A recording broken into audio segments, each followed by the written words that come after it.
मी दामिनी रसोई से जिंदगी तक मध्ये तुमचं सखींनो मनापासून स्वागत। सखींनो, लास्ट व्हिडिओ मध्ये आपण तूप काढलेलं होतं आणि तुपापासून जो खरवस निघतो तर त्याच्यावरती मी व्हिडिओ बनवणार असं तुम्हाला बोललेली, तर मी त्याच्यावरती आता व्हिडिओ करते। बरेच लोक त्याला बेरी बोलतात, कलाकंद बोलतात, मलाई बोलतात, खरवस बोलतात, तर आपण त्याच्यापासून आज मिठाई करणार आहोत। तर चला सखींनो, आपल्याला लागणारं साहित्य हे आहे पिठी साखर, हे आहे खोबऱ्याची पावडर, हे आपल्याला मार्केटमध्ये मिळतं, बारीक असं खोबरं केलेलं त्याची पावडर असते।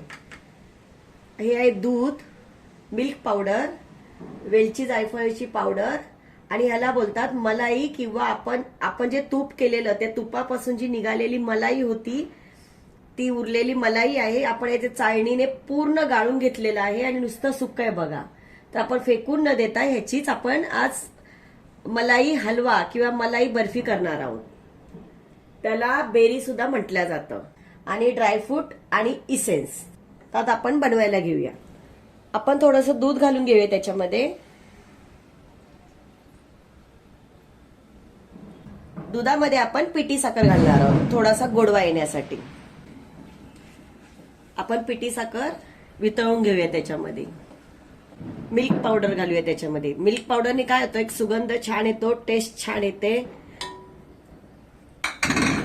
आपण ती पण विरघळून घेऊया।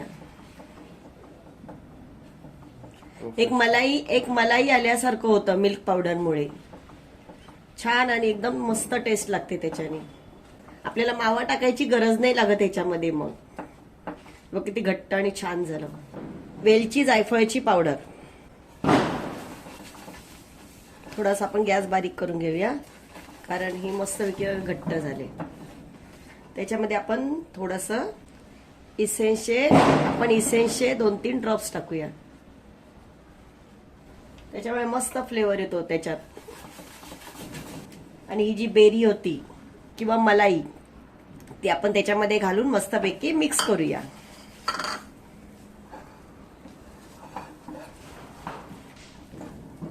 आपल्याला जर दुधाची आवश्यकता वाटली तरच आपण दूध घालणार आहोत आणि याच्यामध्ये तूप टाकायची गरज नाहीये कारण आपण तुपातूनच निघालेली मलाई आहे। हे थोडंसं आपण 1-2 मिनिटं याला छानसं परतून घेऊया। हे कोकोनट पावडर आहे ती त्याच्यामध्ये घालून घेऊया। जर आपल्याला लागली तर आपण आणखीन घालणार।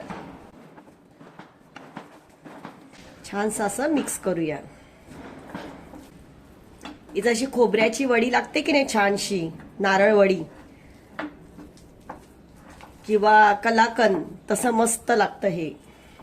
आता आपण हे बारीक केलेले कट केलेले ड्रायफ्रूट आहे त्याच्यामध्ये मनुका, काजू, बदामचे तुकडे ते सर्व आपण घालून घेऊया त्याच्यामध्ये आणि 1-2 मिनिटं छानसं परतून घेऊया। हे बघा मस्तपैकी आपलं शिजलेलं आहे। आपण 1-2-3 मिनिटं छानसं परतून घेतलेलं आहे कारण मलाई ऑलरेडी शिजलेलीच होती त्याच्यामध्ये, म्हणून आपण फक्त परतून घ्यायचं। आता आपण हे थंड करण्यासाठी ठेवूया। याच्यामध्ये ट्रे मध्ये एका काढून घेऊया।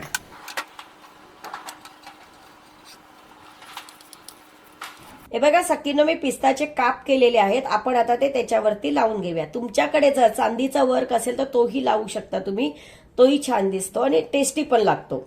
आता माझ्याकडे नाहीये, मी पिस्ता लावते।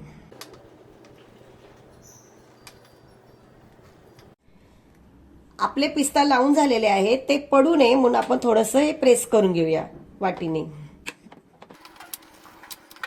सखींनो, आपण मिठाई थंड करायला ठेवलेली आणि थंड झाल्यानंतर मी 10 मिनिटं फ्रीज मध्ये ठेवली। आता बघा मस्तपैकी व्यवस्थित सेट झालेली आहे। आता आपण याचे पीस करून घेऊया।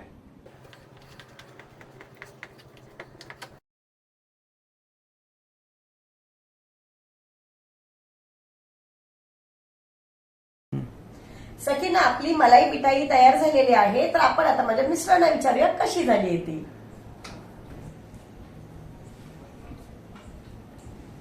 अतिशय सुंदर आहे, मलाई मिठाई केलेली छान आहे, मनापासून आवडली। थँक्यू। कशी झाली?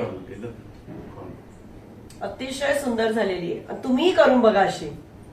आपण फेकून देतो, ते फेकून न देण्यापेक्षा अशी करून बघा, खरोखर छान होते। माझ्या चॅनलला लाईक, शेअर, सबस्क्राईब करा। थँक्यू।